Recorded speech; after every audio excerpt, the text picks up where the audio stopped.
Faleminderit edhe juve për cilën kësaj ngjarje kaq madhështore, nuk është një ngjarje thjesht, është vetë një ngjarje historike. Pjesëmarrja ka qenë edhe media në një vend jo normal me ditën e pavarësisë tregon që diçka nuk është në rregull me neve dhe me këtë procesin që po ndodh këtu. Vetë fakti që ne po e festojmë ose jemi këtu në festim të ditës së pavarësisë në Hagë, 18 vite pas lirisë së Kosovës, është një sinjal i qartë që dikush diku ja ka huq. Edhe në këtë rast ne kemi emocionet përzjera, emocionet cilët do duhet t'i ndanim me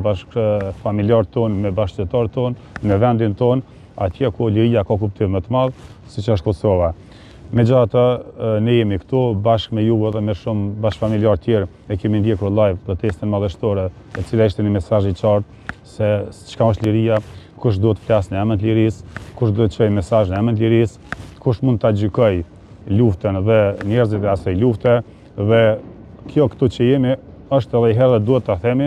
për fat keq, për 5 vite gjys është një përpjekje për të rishkruar historinë dhe mesazhi i popullit tonë dhe mesazhi juaj dhe joni gjithë bashkërisht është shumë i qartë. Historia nuk mund të rishkruhet, historia dhe fati aty në njerëzve janë të mishruar edhe të lidhura ngushtë me njëri tjetrin. Ata 4 burra nuk janë thjesht 4 individ që po gjykohen për krime të pretenduara dhe çfarëdo pretendimi që ka prokuroria. Ata janë vetë historia e Kosovës, ata janë vetë liria dhe dinjiteti i këtij vendi, prandaj nuk është presion, po është mbrojtje e lirisë, është mbrojtje e dinjitetit tonë njerëzor, është mbrojtje e sakrificës të shumë gjeneratave, e cila kulmoi dhe ngallënio me luftën e ushtrisë shqiptare të Kosovës. Prandaj kjo është një thirrje e qartë për gjithë ata që sot edhe nesër do të marrin vendim që